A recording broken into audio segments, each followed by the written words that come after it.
أعوذ بالله من الشيطان الرجيم. بسم الله الرحمن الرحيم.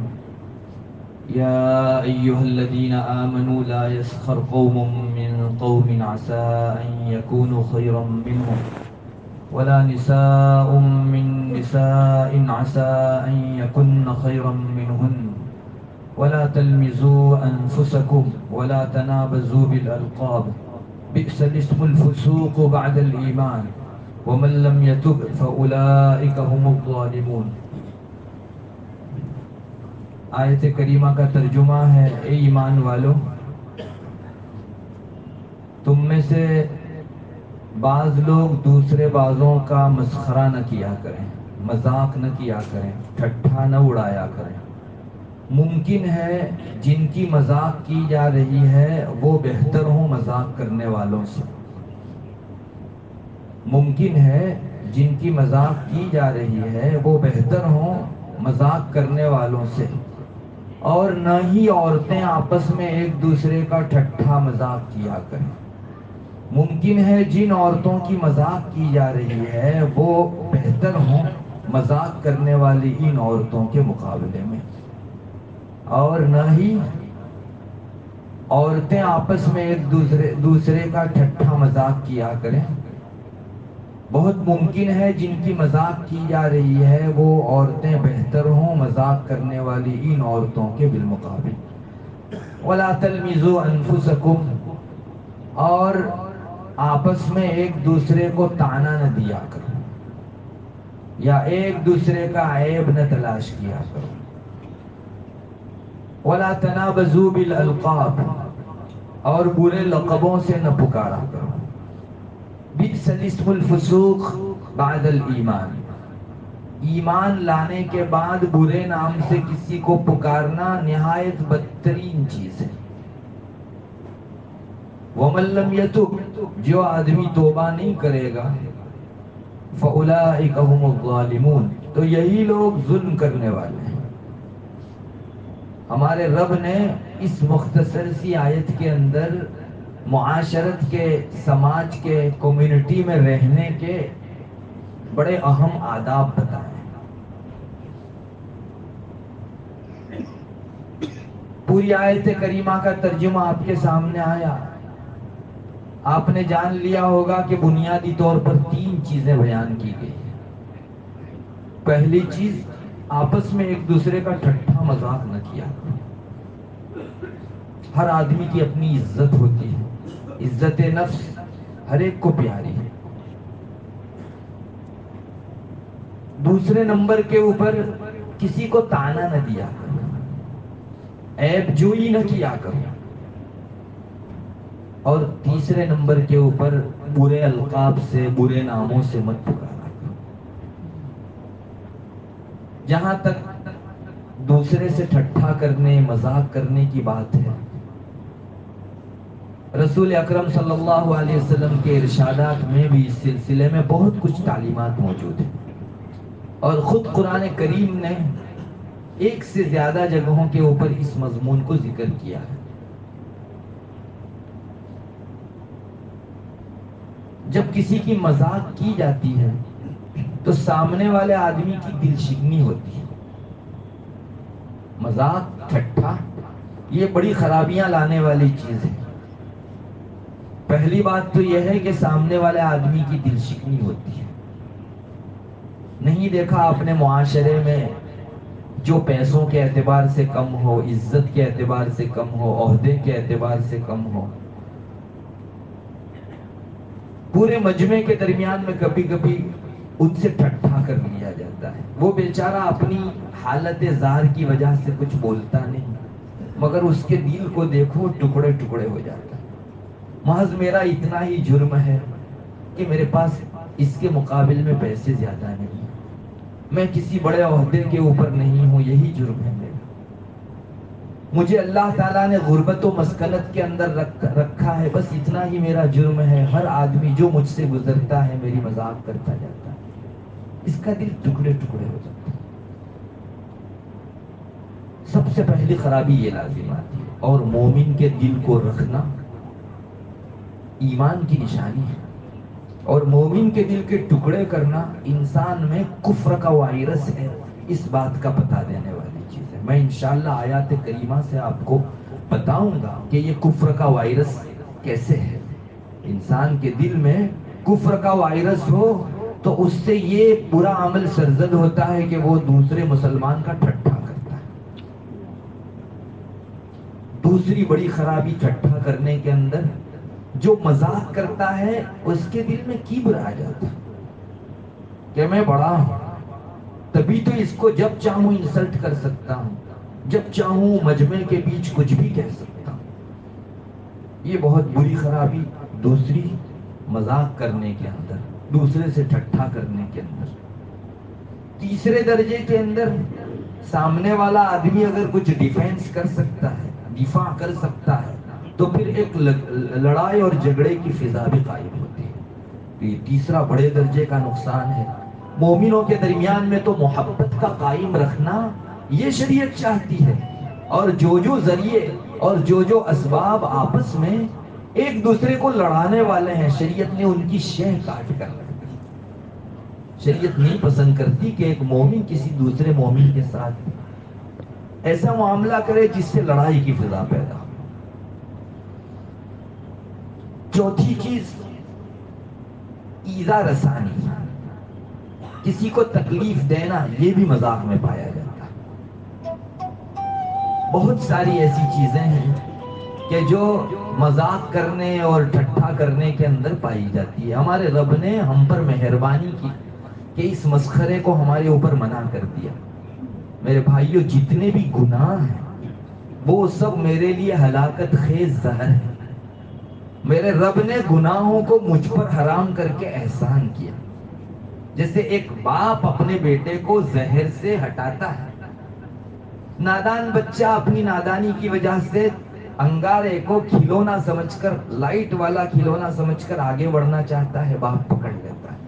یہ بچہ وقتی طور پر اپنی نادانی کی وجہ سے سمجھتا ہے کہ میرا باپ ان سارے کھلونوں میں سب سے زیادہ لائٹ والے کھلونے سے مجھے کیوں روکتا ہے۔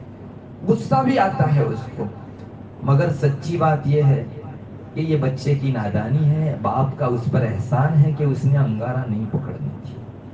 اس معصوم کو کیا پتا تیرا ہاتھ انگارے پر پڑتا اور تیرا وجود جل جاتا۔ یہی بچہ جب شعور رکھنے لگتا ہے، بڑا ہوتا ہے، تو اپنے باپ کا احسان مانتا ہے کہ میرے باپ نے میری چہیتی چیز نہ لینے دی، آج اس کا احسان ہے۔ وقتی لذت دنیا میں ان گناہوں سے مل جاتی ہے۔ ہم آپس میں ایک دوسرے کے درمیان میں مذاق کر کے تھوڑی دیر کے لیے لوگوں کو ہنسا دیں گے، لیکن ہمارا رب ناراض ہو جاتا ہے، اور اس سے بڑا مومن کا کوئی نقصان نہیں۔ ہمارا آخر اور در کون سا؟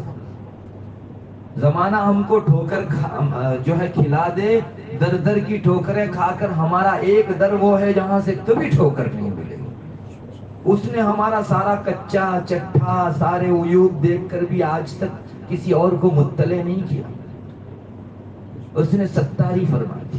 بہت محسن رب ہے، پیارا رب ہے، اور مومن کے لیے سب سے بڑی دھارس ہے، کوئی نہیں میرا رب تو ہے، جس کے ہاتھ میں پوری کارخانے قدرت ہے۔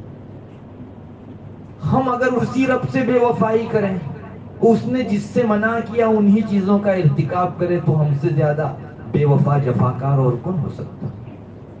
ہماری نادانی اسی بچے کی طرح ہے۔ اگر کوئی کہے کہ یہ کامیڈی کی مجلسوں کو، ٹھٹھے کی مجلسوں کو کیوں اسلام منع کرتا ہے، کتنا انجوائے ہوتا ہے اس میں، کتنے خوش ہوتے ہیں لوگ، تمہیں کیا پتا اس کے پیچھے ایسے نقصانات ہیں جو تم نہیں جانتے، ایسے ہی جیسے وہ نادان بچہ انگارے کے نقصانات کو نہیں جانتا تھا۔ ہمارے رب نے منع کیا، معاشرے کی استواری قائم رہے، وہ ٹھیک ٹھاک چلتا رہے، سب ایک دوسرے کا رسپیکٹ کریں، ادب کریں، کوئی کسی سے بڑا بننے کی امید نہ کرے۔ اللہ کے نزدیک وہ بڑا ہے جو اللہ تبارک و تعالیٰ کی سب سے زیادہ اطاعت کرتا ہے۔ رسول اللہ صلی اللہ علیہ وسلم نے متعدد احادیث میں مذاق کے طور پر جو ہے جو چیزیں کی جاتی ہیں اس کے نقصانات بتائے۔ ایک صحابی کہتے ہیں میں چھوٹا تھا، باہر کھیلتا تھا، میری امی گھر میں بیٹھی ہوئی تھی، حدیث شریف میں، ابو داؤد شریف میں روایت موجود ہے، رسول اللہ صلی اللہ علیہ وسلم میرے گھر تشریف لائے تو میری اماں نے مجھ کو، چونکہ میں کھیل رہا تھا، بلانا چاہا، اور رسول اللہ صلی اللہ علیہ وسلم بھی تشریف فرماتے، مجھ کو کہا بیٹے ادھر آؤ تم کو دیتی ہوں کچھ. تو آپ صلی اللہ علیہ وسلم نے میری ماں کو پوچھا کہ سچ مچ تم کچھ دینے والی تھی کہ ایسے ہی مذاق کر کے بلا رہی تھی؟ جیسے ہمارے یہاں بند مٹھی جو ہے بچے کو ایسے ہی بلایا جاتا ہے. تو میری اماں نے کہا کہ جی میرے ہاتھ میں یا رسول اللہ کھجور ہے، وہ میرے بیٹے کو دینے کے لیے بلا رہی تھی. آپ نے فرمایا اگر تم خالی پلی بلاتی، سچ مچ نہ کوئی لینا مقصود ہوتا، تو تمہارے اعمال نامے میں ایک جھوٹ لکھ دیا جاتا. ہم لوگ لائٹلی مذاق کے طور پر اس طرح سے بچوں کو کر دیا کرتے ہیں، لیکن اللہ کے یہاں ایک گناہ آپ کو معلوم ہے، بڑے درجے کا گناہ، کبیرہ جس کو کہتے ہیں. اس کی بدبو اتنی ہے جھوٹ کی کہ فرشتہ ایک مائل دور چلا جاتا ہے، تاب نہیں لا سکتا اس کی بدبو کی. تو کبھی کبھی مذاق کے اندر جھوٹ بھی ہوا کرتا ہے، اور اکثر فلموں، سیریلوں، کامیڈی سیریلوں کے اندر جو کچھ ہوتا ہے حقائق سے کوئی تعلق نہیں ہوتا، بلکہ ہمیشہ اس میں جو دکھایا جاتا ہے اس کا الٹا ہی ہوتا ہے. تو یہ چیز جو ہے اسلام پسند نہیں کرتا. کسی کی ذات سے ٹھٹھا کرو، اور کسی کے مال کے حوالے سے اور کسی کے نسب کے حوالے سے اگر آپ ٹھٹھا کرو، اسلام اس کو کبھی پسند نہیں کرتا. دوسرے کی ایذا رسانی ہوتی ہے. صحابہ فرماتے ایک مرتبہ ہم لوگ کسی جگہ ٹھہرے ہوئے تھے، تھوڑی دیر سوئے تو ایک آدمی نے بیدار ہو کر دوسرے کی لاٹھی یا رسی چھپا دی. مذاق میں ایسا کرتے ہیں کہ دیکھو بیدار ہونے کے بعد یہ کتنا پریشان ہوگا. تو جب یہ آدمی بیدار ہوا، پریشانی ہوئی اس کو، رسول اللہ صلی اللہ علیہ وسلم نے فرمایا کہ کسی مسلمان کے لیے حلال نہیں ہے کہ وہ دوسرے مسلمان کے دل کو دکھ میں ڈالے، اس کو ڈرائے. کتنی تشویش ہوتی ہے انسان کی چیز جب گم ہو جاتی ہے. سب کے لیے تو مذاق ہوئی، لیکن ایک مسلمان کے دل کو چبھنے لگی. ہمارا رب اسے پسند نہیں کرتا. مومن کے دل کو لگنے والی اتنی چبھن اللہ کے یہاں بڑی نوٹس لی جاتی ہے اس کی. اللہ نے تقدیر میں بھی جو بعض تکلیفیں لکھی ہیں انسان کے حق میں، اللہ اس پر اجر دیتا ہے. ہماری اور آپ کی شان اتنی بلند ہے. حدیث شریف کے آئینے میں دیکھیے، روایتوں میں آتا ہے ایک مومن کبھی کسی جیب کے اندر کوئی چیز تلاش کرتا ہے، لیکن چونکہ اس نے دوسرے جیب میں رکھی ہوئی ہوتی ہے اس لیے اس جیب میں نہیں ملتی، تو وہ پھر اس جیب میں ہاتھ ڈالتا ہے اور وہاں سے چیز لیتا ہے. یہ جو اتنی تکلیف ہوگی اللہ تعالیٰ کی یہاں اس پر بھی اجر ملتا ہے. مومن کو پہنچنے والی تکلیف کا بڑا نوٹس ہے اس جگہ. تو اگر میں کسی کو تکلیف پہنچاؤں گا، میرا رب کیوں اس کا نوٹس نہیں کرے گا؟ مسلمان کے لیے آخرت کا ڈر، جہنم کا خوف اور اللہ کا خوف ہی کافی ہے. کوئی نیا خوف دلا کر اس کو مزید خوف زدہ کرنے کی ضرورت نہیں ہے. اس لیے مذاق بہت بری چیز ہے، اور میں نے جیسا کہ بتایا یہ کفر کا وائرس ہے. کفار کا شیوا رہا ہے کہ وہ ہمیشہ مومنوں سے مذاق کرتے ہیں. کتنی ہی جگہوں کے اوپر قرآن کریم نے اس کو ذکر کیا. ایک جگہ قرآن کہتا ہے ان الذین اجرموا کانوا من الذین آمنوا یضحکون. یہ لوگ جو دنیا کے اندر کفر و شرک اور ظلم اور فسق و فجور کا گناہ کیے ہوئے ہیں، وہ لوگ مومنوں سے ٹھٹھا کرتے ہیں. یہ کیا کس کو پکارتے ہیں؟ وَإِذَا مَرُّوا بِهِمْ يَتَغَامَزُونَ. مومن جب بیٹھے ہوتے ہیں عبادت کرتے اور دعا مانگتے ہوتے ہیں تو ایک دوسرے کو اشارے کرتے ہیں کہ دیکھ کیسا علیاذ باللہ بے وقوف آدمی. ہنستے ہیں مومنوں سے. وَإِذَا رَأَوْهُمْ قَالُوا إِنَّ هَؤُلَاءِ لَضَالُّونَ. جب مومنوں کو دیکھتے ہیں تو وہ کہتے ہیں کہ یہ سب سے زیادہ گمراہ لوگ ہیں. ایک نہ دکھنے والی چیز کو پکارتے ہیں، ایک نہ دکھنے والی ذات کو پکارتے ہیں. سب سے بڑے گمراہ یہ لوگ ہیں. وَمَا أُرْسِلُوا عَلَيْهِمْ حَافِظِينَ. آگے قرآن کہتا ہے فَالْيَوْمَ الَّذِينَ آمَنُوا مِنَ الْكُفَّارِ يَضْحَكُونَ. کل قیامت کے دن مومن ان سے ٹھٹھا کریں گے. کیوں ہماری عبادت پر تم لوگ ہنستے تھے، آج کیا ملا ہم کو اور تم کو اپنے ٹھٹھے پر کیا ملا دیکھ لو. ہمارا رب کہتا ہے فَالْيَوْمَ الَّذِينَ آمَنُوا مِنَ الْكُفَّارِ يَضْحَكُونَ، دین آنے ہیں، تھوڑا صبر، ٹھٹھا کریں گے، صبر کر لینا، میرے لیے صبر کرنا۔ اللہ فرماتا ہے میرے لیے تھوڑا سا جو ہے اپنے دل کو بنا لینا، کل کو دن تمہارے ہیں۔ فَالْيَوْمَ الَّذِينَ آمَنُوا مِنَ الْكُفَّارِ يَضْحَكُونَ عَلَى الْأَرَائِكِ يَنظُرُونَ، مسحریوں کے اوپر وہ بہترین منظر دیکھتے ہیں کہ هل ثوب الكفار ما كانوا يفعلون، کافروں کو کسی اور چیز کا بدلہ نہیں مل رہا ہے، ان کے کیے دھرے کا بدلہ مل رہا ہے۔ آج کل سائنس اور ٹیکنالوجی کا بڑا غلغلہ ہے، بہت سے لوگ ملحد ہو رہے ہیں، یعنی مذہب بیزار ہو رہے ہیں، دین میں نہیں مان رہے، سب اسباب ہیں وہی کرتے ہیں، کوئی اس کے پیچھے کرنے دھرنے والی ذات نہیں ہے۔ اور مومنوں کو جب دیکھتے ہیں کہ وہ اللہ کو پکارتے ہیں تو یہ لوگ مومنوں سے ٹھٹھا کرتے ہیں۔ قرآن کریم نے اس کا مستقل ذکر کیا۔ قرآن کہتا ہے إِنَّهُ كَانَ فَرِيقٌ مِّنْ عِبَادِي يَقُولُونَ رَبَّنَا آمَنَّا فَاغْفِرْ لَنَا وَارْحَمْنَا وَأَنْتَ خَيْرُ الرَّاحِمِينَ۔ جی دنیا کے اندر ہماری ایک جماعت تھی، ایک گروہ تھا، وہ جب اللہ سے دعا کرتا تھا، میرے بندے جب مجھ سے مانگتے تھے، إِنَّهُ كَانَ فَرِيقٌ مِّنْ عِبَادِي يَقُولُونَ رَبَّنَا آمَنَّا، اے اللہ ہم تجھ پر ایمان لے آئے، فاغفر لنا، ہماری مغفرت فرما دے، وارحمنا، ہم پر رحم فرما دے، وانت خیر الراحمین، تو سب رحم کرنے والوں میں سب سے زیادہ رحم کرنے والا ہے۔ فاتخذتموہم سخریا حتی انسوکم ذکری وکنتم منہم تضحکون۔ یہ کفار کو کہا جا رہا ہے، جو اسباب میں رچے بسے لوگ ہیں، وہ مذاق کرتے تھے کہ بھئی یہ آمنا کس پر ایمان لائے، کوئی دکھتا تو ہے نہیں، اور کس سے مغفرت مانگ رہے ہیں، رحم کس سے مانگ رہے ہیں، دنیا میں ایسا ٹھٹھا کرتے تھے۔ فاتخذتموہم، کفار کو کہا جائے گا تم نے مومنوں سے ٹھٹھا کیا تھا دنیا کے اندر، اور مذاق کا سامان بنایا تھا ان کو، اور تم ہنستے تھے۔ فاتخذتموہم سخریا حتی انسوکم ذکری، بس تمہاری اس مشغولی نے، مومنوں کے ساتھ ٹھٹھا کرنے نے، دنیا میں تم کو یہ بھلا دیا کہ تم میری یاد کے لیے بھیجے گئے ہو۔ اس سے ایک نتیجہ یہ بھی ہاتھ لگا کہ ٹھٹھا کرنے والا آدمی اللہ سے غافل ہوتا، ٹھٹھا اپنے پیچھے رب کی غفلت لاتا ہے، اور غفلت ساری برائیوں کی جڑ ہے۔ علماء فرماتے ہیں، ہمارے صوفیاء فرماتے ہیں کہ دنیا میں جتنے بھی گناہ ہیں، ان سب گناہوں کے پیچھے جو ایک چیز کام کرتی ہے وہ غفلت۔ اپنے رب کو بھولا ہوا آدمی ہی گناہ کرتا ہے، جسے رب یاد ہو، جو رب سے غفلت میں نہ ہو وہ گناہ نہیں کرے۔ قرآن کہتا ہے حتی انسوکم ذکری وکنتم منہم تضحکون انی جزیتہم اليوم بما صبروا انہم هم الفائزون۔ دنیا میں تم نے کافروں کے اس مذاق کرنے کے اوپر اپنے آپ کو صبر میں ڈالا تھا، صبر میں رکھا تھا، آج میں نے بہترین بدلا دیا۔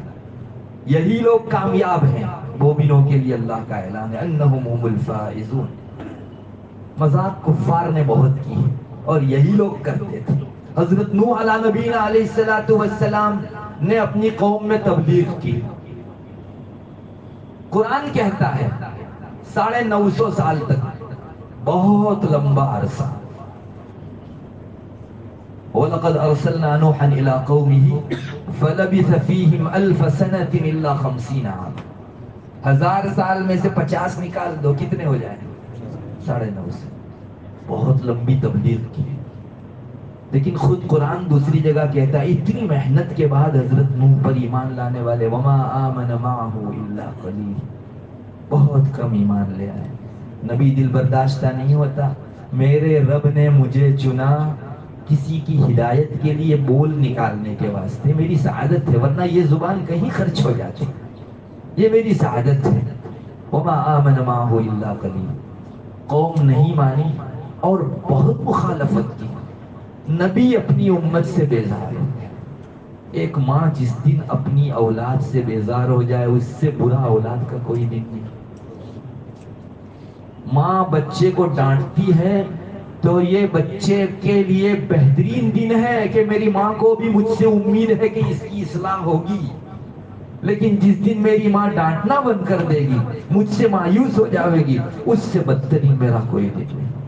نبی جو سر تاسر رحمت ہوتا ہے، جس کے رگو پے کے اندر اپنی قوم کے تعلق سے مہربانی اور شفقت بھری ہوئی رہتی ہے، وہ جس دن بیزار ہو جائے کہ اب میری قوم کا کچھ نہیں ہوگا، وہ پھر اپنے رب سے کہتا ہے۔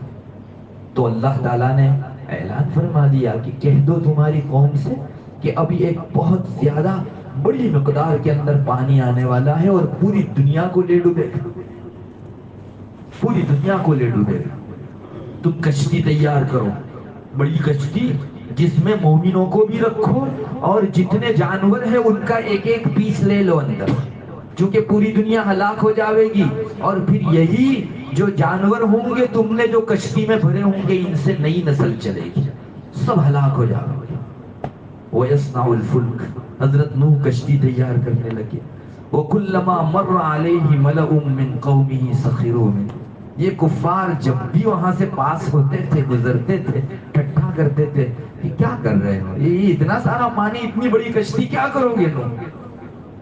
وَكُلَّمَا مَرَّ عَلَيْهِ مَلَأٌ مِّن قَوْمِهِ سَخِرُوا مِنْهُ قَالَ إِنَّا نَسْخَرُ مِنْكُمْ كَمَا تَسْخَرُونَ، دن آئے گا اس دن ہم تمہاری ایسے ہی مذاق کریں گے جیسے آج تم ہماری مذاق کرنا۔ نہیں دیکھا آپ نے یہ ٹھٹھا مسخرہ کس کے حصے میں گیا ہے؟ ہمیشہ کفار ہی کرتے تھے مومنوں سے۔ تو اس سے یہ نتیجہ اخذ کرنا بہت آسان ہے کہ ٹھٹھا کرنا کفر کا وائرس ہے۔ جیسے ڈاکٹری لائن کے اندر انسان میں کچھ وائرس کچھ بیماری لاتے ہیں، کچھ وائرس کچھ بیماری لاتے ہیں، ویسے یہاں دل کی بھی وائرس ہے۔ بعض وائرس نفاق کے ہیں، بعض کفر کے ہیں، بعض فسق کے ہیں، بعض فجور کے ہیں، بعض ضلالت کے ہیں، بعض بدعت کے ہیں، بعض زندگی کے ہیں، بہت سارے جو ہے بیماریاں یہاں بھی ہیں، اور ہر ایک کے اپنے الگ الگ وائرس ہیں۔ اور احادیث میں اور قرآن میں ہر وائرس کو اس بیماری کے ساتھ اشارے میں جوڑ دیا گیا ہے۔ نکالنے کی ضرورت ہے کہ کون سا وائرس کون سی بیماری لاتا ہے۔ تو اس سے نتیجہ بہت آسانی سے نکل آیا کہ کسی سے ٹھٹھا کرنا، کسی کی مذاق کرنا، انسان کے دل میں کفر کا بیج معمولی سا پڑ چکا ہے، اس کی دلیل ہے۔ اس لیے ہمیشہ اس سے دستبرداری ہونی چاہیے، ہرگز کسی کا مذاق نہ کیجیے، سامنے والے کا دل ٹوٹ کے رہ جاتا ہے۔ کسی مومن کا دل رکھو، اللہ تم پر راضی ہوگا۔ مومن کا دل توڑو مت، ورنہ ساری پارسائیاں اور نیکیاں دھری کی دھری رہ جائیں گی۔ کسی مومن کے بیمار ہونے کے موقع سے بیمار پرسی، شریعت نے کیوں حکم دیا بیمار پرسی کا؟ اس لیے کہ تم بیمار پرسی کے لیے جاؤ گے، مومن کا دل رہ جائے گا۔ بیمار آدمی کو دھارس کی ضرورت ہے۔ کسی کے یہاں وفات ہو گئی ہو تو 3 دن تک آپ تعزیت کرنا کرو، یہ مسنون ہے۔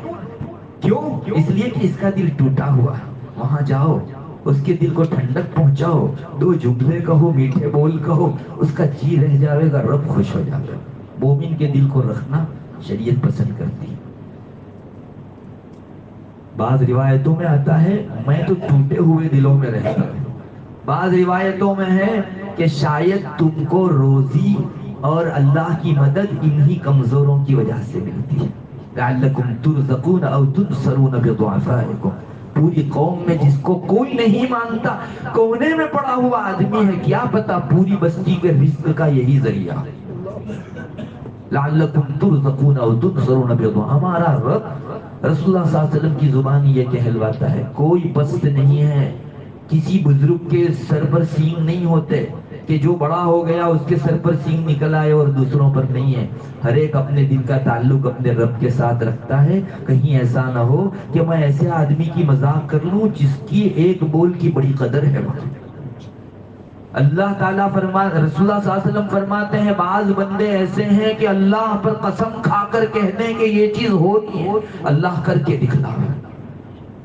دکھلاوے گا، بہت بڑی بات ہے۔ اور یہ وہ لوگ ہیں جو کسی جگہ پیغام نکاح دیں تو ان کا پیغام نکاح قبول نہ ہو، کسی در پر جائیں تو کوئی پسند نہ کرے ان کو اپنے در پر لینا، لیکن قلوبہم مصابیح الہدی، ان کے دل ہدایت کے چراغ ہیں۔ کسی کے متعلق پتہ نہیں اس کا رشتہ اپنے رب سے کیسا ہے۔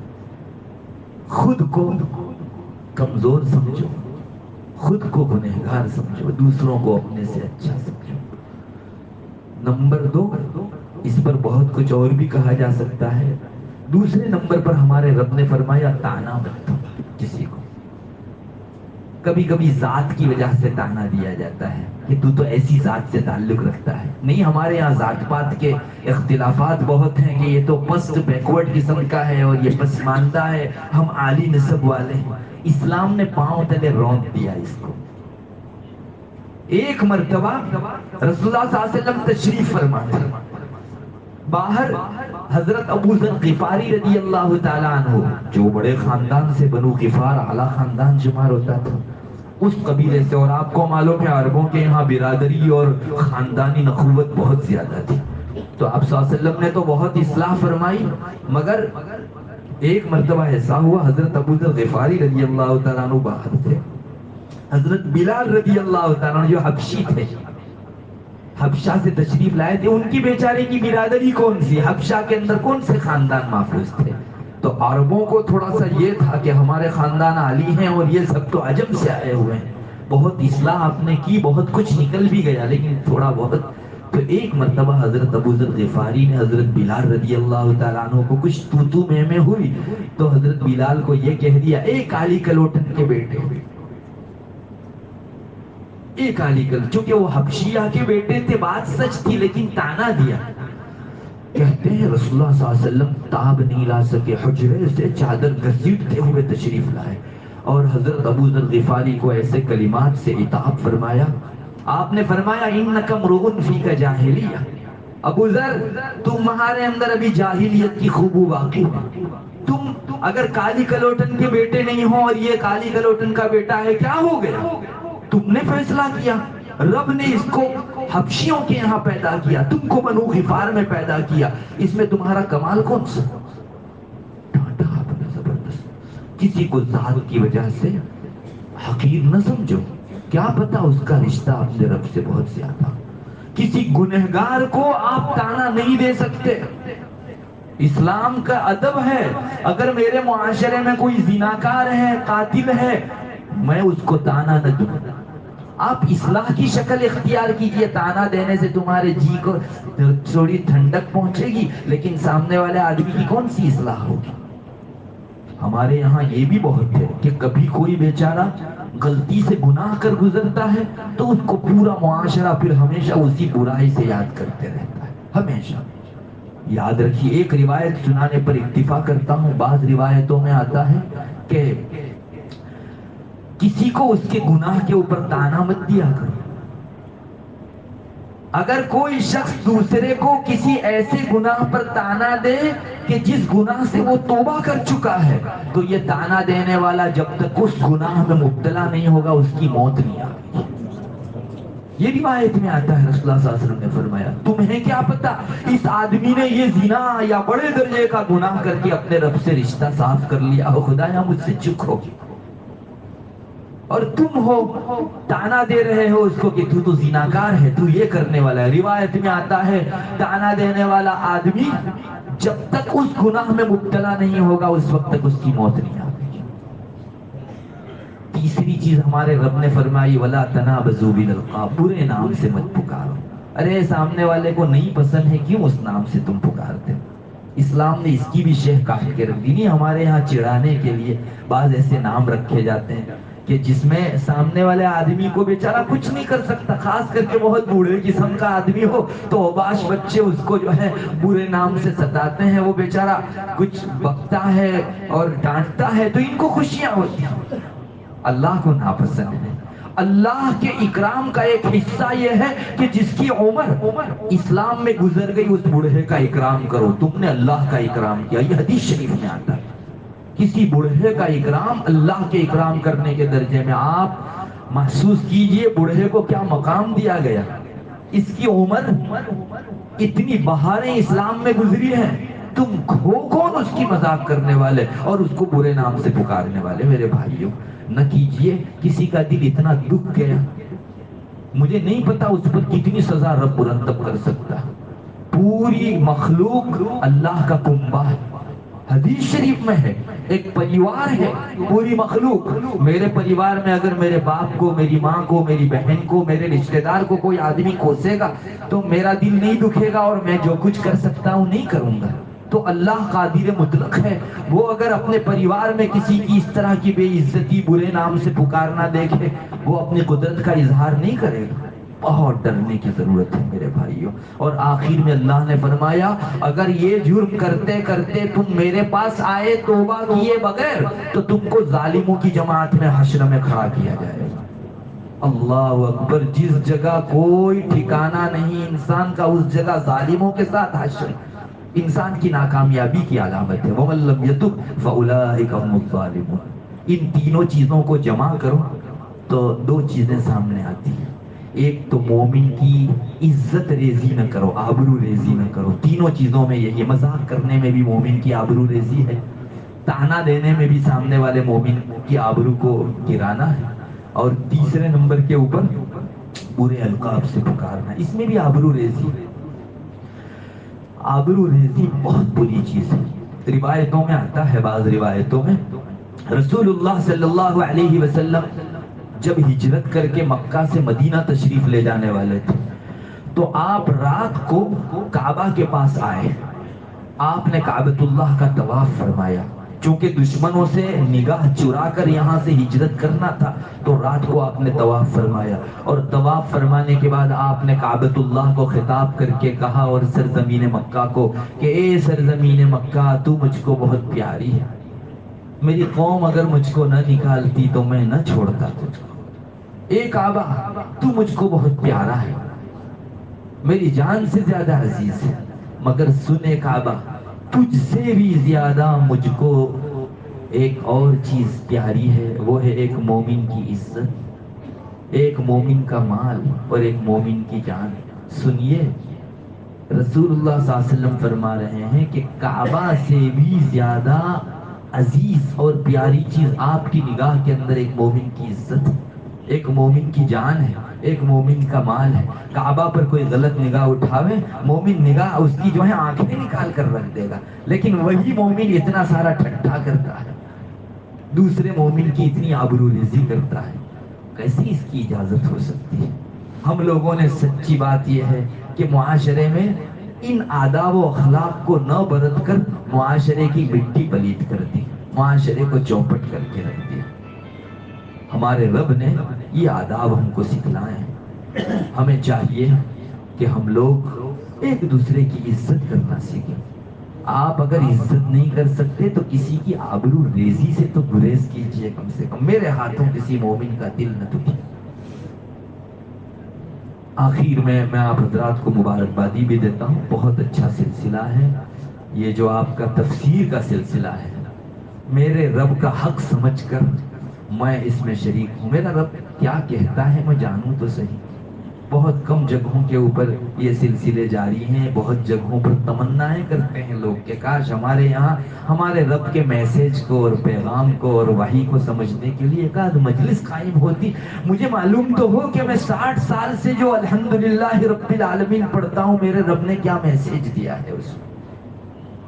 الحمدللہ یہ سلسلہ قابل قدر ہے. کل کو اللہ کے یہاں ایک شکایت یہ بھی ہونی ہے، وما قدر اللہ حق قدری. لوگوں نے اللہ کی سچی قدر نہیں کی جیسے قدر کرنی چاہیے تھی. اس قدر عزیز ترین اور بہترین کتاب اگر کسی اور قوم کے ہاتھ میں ہوتی تو سر پر لیے گھومتے ہو. یہ ایک کھڑکی ہے جس میں سے آپ آخرت کے مناظر جھانک سکتے ہیں. یہ ایک ایسی چیز ہے جو تمہاری چلتی پھرتی اس وقت کی ساری زندگی میں تمہاری رہنمائی کر سکتی ہے. ابھی اس وقت 8:48 ہوئی ہے، دنیا میں کوئی حادثہ رونما ہوا، اس میں ایک مومن کو کیا اوپینین اپنانا چاہیے، کیا عمل اور رویہ اپنانا چاہیے. میرے اس قرآن کے اندر اس حادثے کے متعلق حکم موجود ہے. میرا ایمان ہے تبیانا لکل شیء. کوئی واقعہ رونما ہوا، اس آئینے میں اس کو رکھو، تم کو فوراً جو ہے حکم مل جائے گا یہ کرنا چاہیے یہ نہیں کرنا چاہیے. اتنی بڑی کتاب ہم نے قدر نہیں کی. اور کل کو رسول کھڑا ہوگا محشر میں اور ایک شکایت کرے گا قوم کی. وقال الرسول یا ربی ان قوم اتخذوا هذا القرآن مہجورا.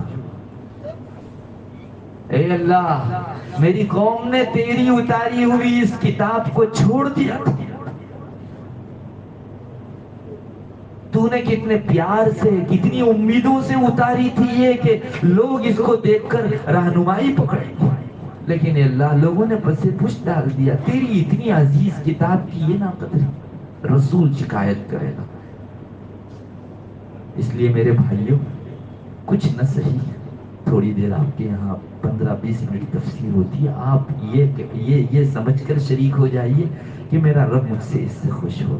روایتوں میں آتا ہے چند لوگ جب بیٹھتے ہیں اور قرآن کریم کا سیکھنا سکھانا ہوتا ہے تو فرشتے اپنے پر بچھاتے ہیں، اس پر سکینت نازل ہوتی ہے. یہ جو دنیا میں ہم ٹینشن فکر اور ڈپریشن اور یہ کرتے رہتے ہیں، اس کا علاج قرآن میں ہے. سکینت کا مطلب علماء نے لکھا ہے جھیل اگر پریشان ہو تو ٹھنڈا ہو جاتا. اس میں ہے اصل ٹھنڈک. قرآن کریم میں اللہ تعالیٰ نے ٹھنڈک رکھی ہے. قرآن ایک جگہ اس کا اظہار بھی کرتا ہے کہ الا بذکر اللہ تطمئن القلوب، اور اللہ کا سب سے بڑا ذکر یہ ہے، اللہ کی یاد میں ٹھنڈک ہے دلوں کی. تو ہم اس میں حصہ لیں. کہیں ایسا نہ ہو میرے بھائیو جیسے چند جگہوں پر ہم نے دیکھا شروع میں جب تفسیر جاری ہوئی تب تو لوگوں نے بہت جوش دکھایا، لیکن آہستہ آہستہ آہستہ پھر چھٹتے چلے گئے اور یہ ناقدری کا شکار. اللہ کی یہ نعمت اٹھ کر پھر کسی دوسری جگہ چلی جائے گی. اللہ ہماری حفاظت فرمائے. یہ اس پر ہمارا احسان ہے، ہاں ہم پر اس کا احسان ہے کہ اس نے جو ہے ہم کو یہ کتاب عطا فرمائی اور ہمارے پاس ایسے افراد موجود ہیں جو آپ کو قرآن کریم کے مضامین بتاتے ہیں. ہمارا رب کیا کہتا ہے وہ سکھاتا ہے. اللہ کرے ہم اس کو قدردانی کی نگاہ سے دیکھیں اور صرف معلوماتی چیز نہ بنائیں اس کو. ایک بزرگ نے بہت پتے کی بات فرمائی، یہ کہا ہمارے معلومات ہمارے معمولات بن جاتے ہیں، ہم جو جانتے ہیں اس پر عمل کرنے والے. تو یہ 3 چیزیں آپ نے سنی. اب ایک مومن کا فرض ہے، میرا رب ناپسند کرتا ہے مجھے ان تینوں چیزوں کے قریب بھی نہیں جانا. ٹھٹھا مذاق ختم کرنا. آج تک کسی کو برے لقب سے پکارا ہو اس سے اور رب سے معافی مانگ لینی. اللہ مجھے نہیں پتا تھا کہ اس قدر سنگین اور گناہی چیز ہے، تو نے ناپسند کیا ہے، آیت اتاری ہے مستقل اس کے لیے. اور آئندہ کے لیے ٹھان لینا ہے کہ مجھے برے لقب سے کسی کو نہیں پکارنا. آدمی عہد کرے اپنے رب سے، 2 رکعت پڑھ کر رب کو کہو کہ اللہ جو کچھ ہو چکا، بے شک اتنا زیادہ ہونے کے بعد بھی تو نے جو ہے میری ستاری فرمائی. تو سب کر سکتا تھا لیکن تو نے عذاب نہیں دیا. آج میں تجھ سے پناہ مانگتا ہوں اور آئندہ نہ کرنے کا پکا عزم کرتا ہوں. یہ انشاءاللہ آپ لوگوں کو رب سے جوڑے گا اور آپ دیکھیں گے کہ اللہ تعالیٰ کی یاد دل میں اتر رہی ہے، پریشانیاں دور ہو رہی ہیں، بے برکتیاں اور نحوستیں ختم ہو رہی ہیں، ہماری زندگیوں میں پاکیزگی آ رہی ہے. اور ایک بات یاد رکھیے، ہم لوگ کہتے ہیں کہ حالات اتنے مخالف ہیں، لوگ دبوچنے پر ہیں مسلمانوں کو. ابھی یہ قانون بنایا اور مسلمانوں کو، مسلمان اپنا نقصان کرے گا، کوئی دوسرا مسلمان کا نقصان نہیں کر سکتا. حضرت تھانوی رحمت اللہ علیہ فرماتے ہیں کہ امت اگر 2 چیزوں پر آ جائے تو مجال ہے دنیا کی کوئی طاقت ان کا بال بیکا کر سکے. ایک تو دینداری پر اور دوسرے نمبر پر نظم و نسق، ترتیب. ایک شریعت نے جو ترتیب دکھائی ہے اس ترتیب پر چلے. حضرت تھانوی جیسا نباز آدمی کہتا ہے کہ امت اگر دینداری پر آ جائے کسی کی مجال نہیں ہے کہ وہ ان کا بال بیکا کر سکے. ہم کو دینداری پر آنے کی ضرورت. یہی دینداری ہے کہ جو قرآن کہتا ہے اس کو ہم اپنی زندگیوں میں لے آئے. اللہ تبارک و تعالیٰ مومنوں کو آپس میں ایک دوسرے کی قدر کرنے کی توفیق دے، رسپیکٹ و آداب کی توفیق دے، اور جو کچھ چکے ہیں گزشتہ دنوں ہو چکی ہیں ان سب سے ہماری حفاظت فرمائے. آخر دعوانا دعا کر لیجیے. اللهم انت السلام ومنك السلام تبارك يا ذا الجلال والاکرام. اللهم صل على محمد النبی الامی وعلى آلہ وسلم تسلیما. ہے اللہ ہمارے گناہوں کو معاف فرما. ہم لوگ بڑے گنہگار ہیں, بہت خطا کار ہیں, بہت سیاہ کار ہیں. اے اللہ ہم گناہ پر گناہ کرتے رہے اور تیری عالم و خبیر ذات دیکھتی رہی. اے اللہ دنیا کا کوئی شیٹ ہوتا تو اپنے نوکر کو 2-3 مرتبہ غلطی ہو جانے کے بعد کان پکڑ کر باہر کر دیتا. اے اللہ ہم نے 10 مرتبہ غلطیاں کی, لیکن جب جب بھی تیرے در پر آئے اے اللہ تو نے ہاتھوں ہاتھ اٹھا لیا, کبھی اپنے در سے راندہ نہیں کیا. اے اللہ یہ تو ہماری بے وفائی اور جفاکاری تھی کہ کھاتے تیرا تھے, پیتے تیرا تھے, ضرورت پڑتی تو تجھ سے ہی مانگتے تھے, اور جب جی کا چونچلا پورا کرنے کی بات آتی تو گناہ بھی تیرا کرتے. یا الہ العالمین بہت زیادہ باغی ہیں اے اللہ, بہت بغاوت ہو گئی, ہم نے تجھ کو نہیں پہچانا. اے اللہ تو بہت پیارا رب ہے, بڑا مہربان رب ہے. اے اللہ ہم بچے تھے, معصوم تھے, تب جب گناہ نہیں کرتے تھے تب تو جیسا کھانا کھلاتا تھا. آج بڑے ہو کر 10 گناہ کے باوجود بھی ویسا ہی رزق دے رہا ہے. اے اللہ اتنا ہی نہیں, تو نے ہمارے سارے گناہوں پر پردہ پوشی فرمائی. اے اللہ روایتوں میں آتا ہے کل کو تو ایک بندے کو بلانے والا ہے پورے محشر کے درمیان, اور ان کے اوپر ایک نور کا پردہ ڈال دے گا اور اس سے اعتراف کرائے گا, بندے تو نے یہ گناہ کیے تھے. بندہ کہے گا جی میں نے گناہ کیے تھے. بندے تو نے یہ گناہ کیے تھے, سب گناہ گنوائے گا. بندہ محسوس کرے گا کہ اب تو جہنم کا فیصلہ ہونا ہے, اور تو کہے گا کہ بندے دنیا میں تو نے گناہ کیے, میں نے کسی کے سامنے تجھے رسوا نہیں کیا, آج محشر کے میدان میں بھی پردے کے نیچے تجھ سے اعتراف کروایا. جا بندے میں نے تیری مغفرت کر دی. اللہ تو اتنا پیارا رب ہے. اللہ ہمیں قدردانی کی توفیق مرحمت فرما. یا الہ العالمین بے شک ہم نے اپنے پاؤں پر کلاڑا مارا ہے. اے اللہ تو نے ہم پر کوئی ظلم نہیں کیا, ہم نے ہی اپنی جانوں پر ظلم کیا. اے اللہ اپنی ذات عالی سے رشتہ قائم کرنے کی توفیق. اے اللہ ہمارا یہ دل تو نے اپنی پاکیزہ محبت کے لیے دیا تھا, ہم نے تو دنیا اور غیروں کی محبت سے اس کو بھر دیا, عہدوں اور منصبوں اور ناجائز اور چھچوری محبتوں سے اس کو بھر دیا. اللہ تیرے اس دیے ہوئے برتن کی بہت ناقدری کی. اے اللہ آج کے بعد ہمارے اس دل کو اپنی محبت سے, اپنے عشق سے لبریز فرما دے. اللہ اپنا تعلق نصیب فرما, اپنی وابستگی نصیب فرما. اللہ زندگی کے جو کچھ لمحات باقی ہیں آپ کی یاد میں گزار دینے کی توفیق. ہم تو مقصد کے بھولے ہوئے لوگ ہیں, آج 50-60 سال کی عمر گزر گئی. اللہ ابھی ڈگر پر نہیں آ سکے, نہ جانے ہماری موت کب آنی ہے. اے اللہ تو ہم کو ایمان پر باقی رکھ اور ایمان پر ہمارا خاتمہ فرما. اللہ محشر, آخرت, برزخ اور پلصراط, جنت, جہنم, رسول اللہ صلی اللہ علیہ وسلم کے دستے بابرکت سے حوض کوثر کا جام پینے اور آپ کی سفارش حاصل ہونے کے موقع سے ہماری بھرپور نصرت و مدد فرما. اللہ ہمیں نصیب پانے والوں میں سے بنا, محروم لوگوں میں سے نہ بنا. اللہ اپنا غضب, اپنے غصے اور اپنی دوری سے اور اپنی محرومی سے ہماری حفاظت فرما. اللہ کفر سے, شرک سے, فسق سے, فجور سے, زندگی سے, الحاد سے, منافقت سے, بدعت سے, اللہ اپنے غصہ و غضب سے, اللہ جدید و قدیم تمام فتنوں سے, سائنس و ٹیکنالوجی کے فتنوں سے, عصری تعلیم کے فتنے سے, مادیت و مغربیت کے فتنے سے, اللہ تصویر کے فتنے سے, لباس اور بے حیائی کے فتنوں سے, اور تو جتنے فتنوں کو جانتا ہے ان سب سے ہم سب مومنوں کو محفوظ فرما. اللہ ان فتنوں کی شناعت و برائی ہمارے دلوں میں ڈال دے. تو جسے ناپسند کرتا ہے ہمارے دلوں میں بھی اس کی ناپسندیدگی ڈال دے. اللہ تمام مومنوں کو ایک اور نیک بنا, متحد و متفق بنا, ایک دوسرے کا ادب, ایک دوسرے کا رسپیکٹ کرنے والا بنا. اللہ بے ادبی, گستاخی اور ایک دوسرے کی بے عزتی, آبرو ریزی سے ہماری حفاظت. اللہ جو دعائیں مانگنی چاہیے کہ نہیں مانگ سکے عطا فرما. اللہ ہمارے بیماروں کو شفا نصیب فرما. اللہ مقروضوں کے قرض کی ادائیگی کی غیب سے شکلیں پیدا فرما. بے روزگاروں کو روزگار, بے سہاراؤں کو سہارا, بے گھروں کو گھر عطا فرما. یا الہ العالمین مومن دنیا کے کسی کونے میں جس پریشانی میں مبتلا ہو اس کی اس پریشانی کو دور فرما. اللہ ہندوستان کے حوالے سے مومنوں میں ایک ڈر پھیل گیا ہے. اللہ تو ہمارا والی ہے اللہ، آج تک تو نے کبھی ضائع نہیں کیا، نہ تو ہم آج کے بعد تجھ سے بد امید ہو سکتے ہیں اللہ۔ تو ہندوستان کی قسمت کے اندر نظام اسلامی لکھ دے، بہترین نظام قائم فرما دے اللہ۔ تو ہم سے خوش ہو جا، اپنی ناراضگی ختم فرما دے اللہ۔ بے شک ہم نے بہت ناراض کیا، اور ایک عرصے تک ناراض کرنے کے درمیان کبھی تیرا خیال بھی نہیں آیا ہم کو اللہ۔ تو ہم سے راضی ہو جا، پوری امت کی طرف سے ہم مغفرت کی بھیک مانگتے ہیں عطا فرما، ناک رگڑتے ہیں اللہ۔ بے شک ہم نے تجھ کو ناراض کر کے اپنا دنیا آخرت کا بہت بڑا نقصان کیا ہے، تو ہم سے خوش ہو جا، راضی ہو جا۔ یہاں جتنے بھی حضرات بیٹھے ہوئے ہیں سب کے دلوں کی جائز اور نیک تمنائیں پوری فرما آمین۔